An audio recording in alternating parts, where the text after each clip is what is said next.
Hey, and welcome back to Logistics at a Crossroads.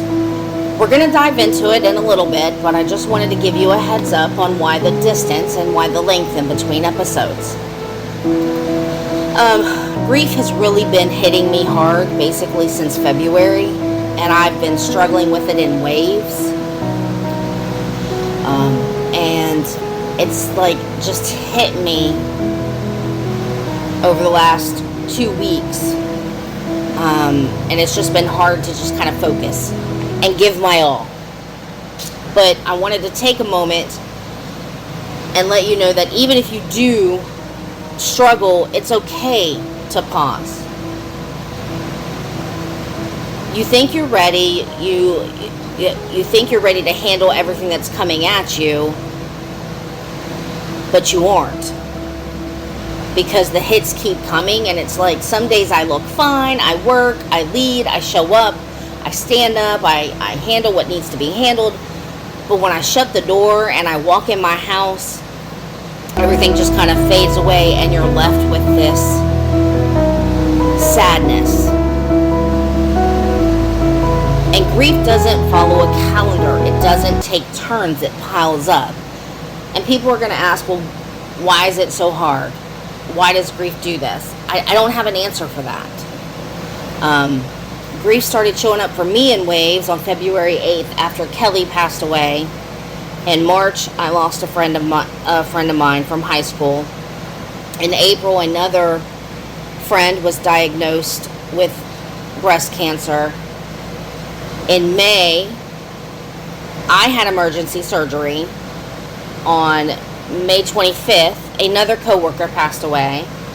May 31st, a high school friend who helped me through a really hard year that I don't ever talk about, because out of that hard year, it got me one of the best things in my life.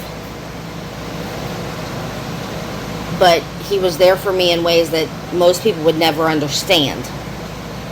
And you know, when you're in high school and your class is kind of huge, like when my senior class started, we had 975 students in that class. By the time we graduated, there was only 430 of us left.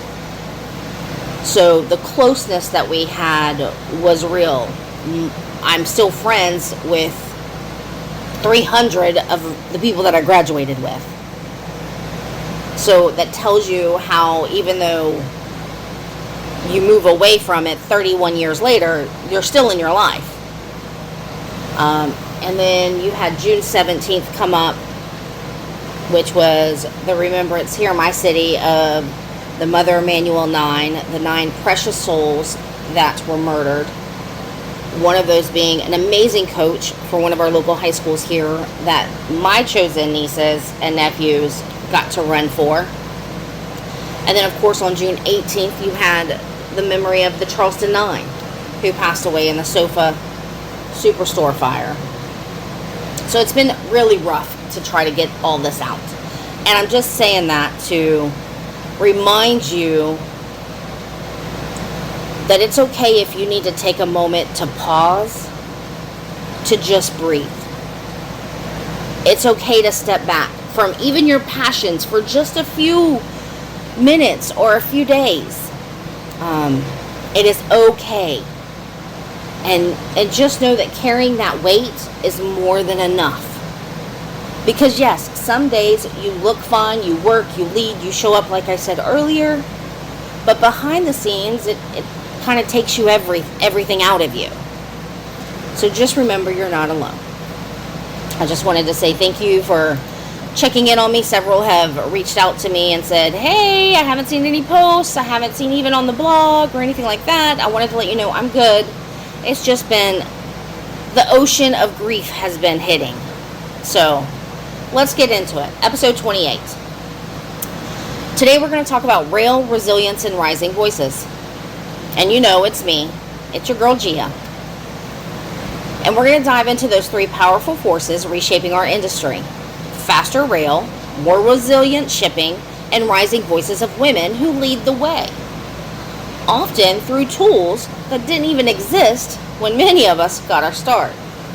So take a ride with me along the tracks, across the sea, and into the digital spaces where logistics is being redefined every day. And we're going to start in the powerhouse of rail, which has seen a boom on business. And I'm going to talk about it.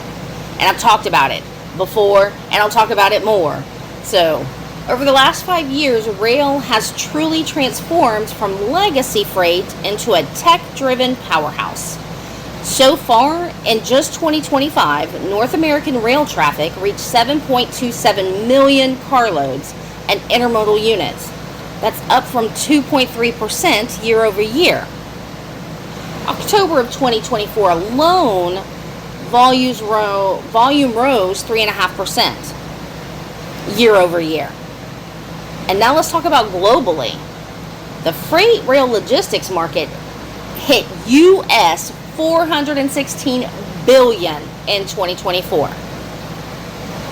With a projected growth, I can't talk today. I told you I'm stumbling over words. But with a projected growth of 5.4% through at least 2033, up to 34. And what's driving it, you're going to ask? Technology. High-speed freight corridors, like China's 350-kilometer trains moving goods. 1,300 kilometers in about 10 hours. And the UK's Veramis rail reaching 100 miles per hour on select routes. Now, you've got to add in the intermodal integration with trucks and ships, and rail is becoming a backbone of just-in-time delivery for industries. And then we're going to go into smart infrastructure, advanced GPS, LOT, AI flowchart, yard automation. And we're going to talk about automation because that's been a big thing, not just at the ports, but at rail yards all over. And how when you automate it or use automated services in the rail yards, it's shaving off hours of offloading and sorting.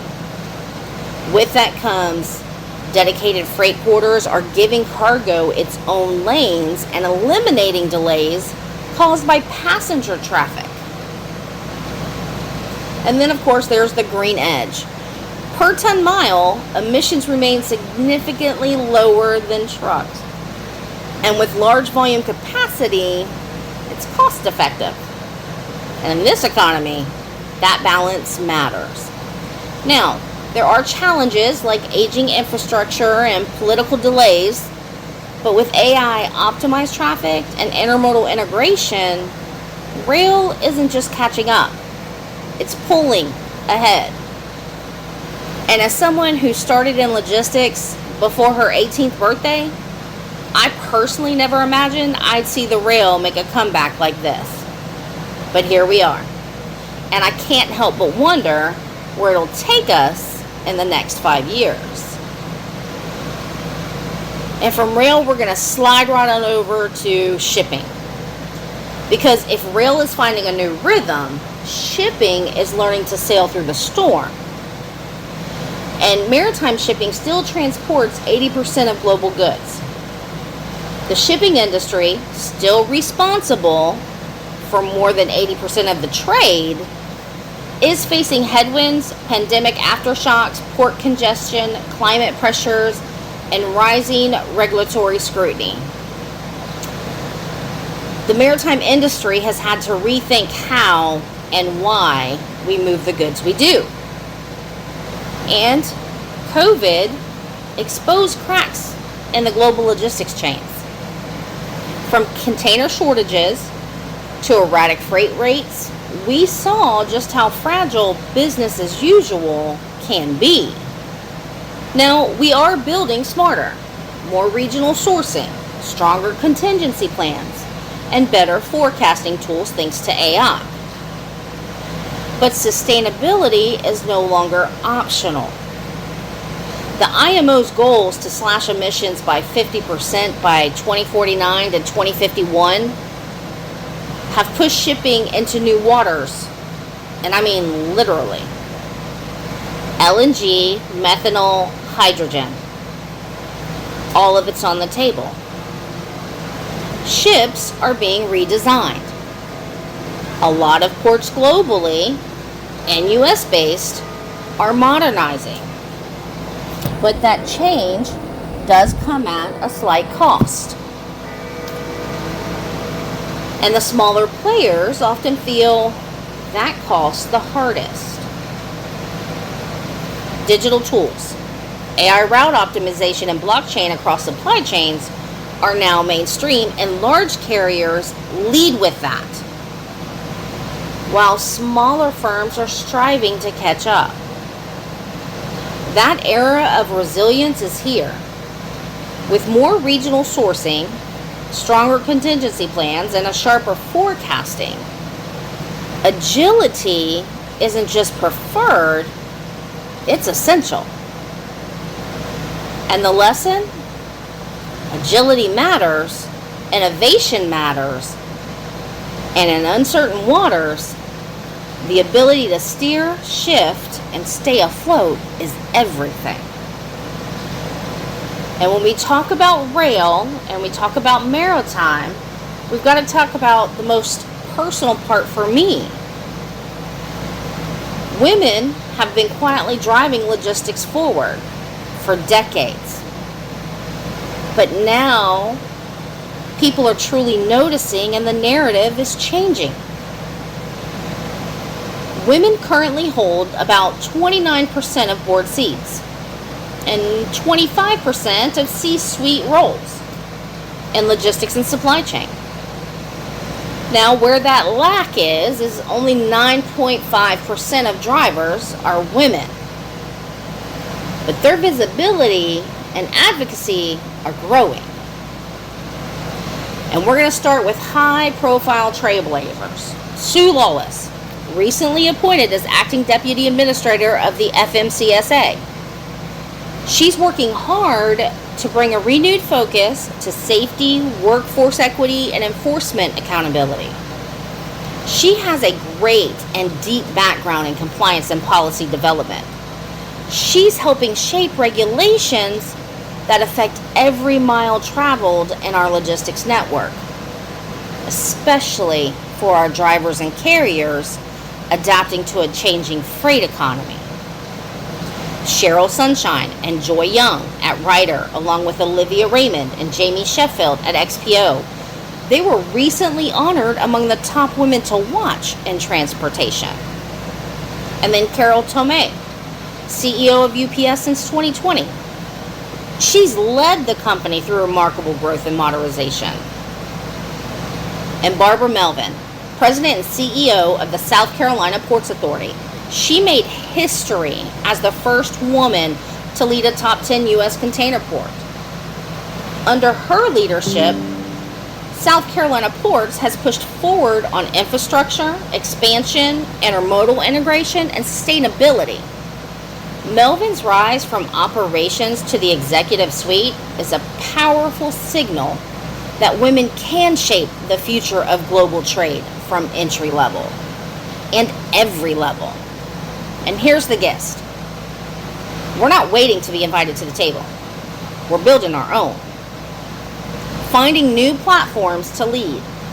Social media, particularly LinkedIn, has become a place where women in logistics can build visibility, share expertise, and shape the conversations. Through digital communities, mentorship circles, and content sharing, women are transforming how logistics looks and how it sounds. From captains at sea to planners in the back office to brokers and drivers, the message is clear. We belong here, we're ready, and we're already doing the work. The shift isn't just about representation, it's about innovation. Diverse voices create strong solutions. And an industry facing constant change, we can't afford to ignore that. The future of logistics doesn't live in one place. The future of logistics doesn't live in one place. It runs on tracks, sails across oceans, and connects through digital networks. It's fast, it's complex, it's full of opportunity, and mostly responsibility. And it's led by people like you, people willing to adapt, learn, and lead with integrity.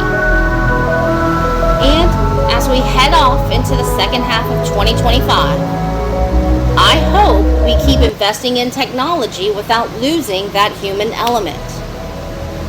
I hope we keep fighting for inclusion, sustainability, and transparency. And I hope you keep showing up, because the industry is better with your voice in it.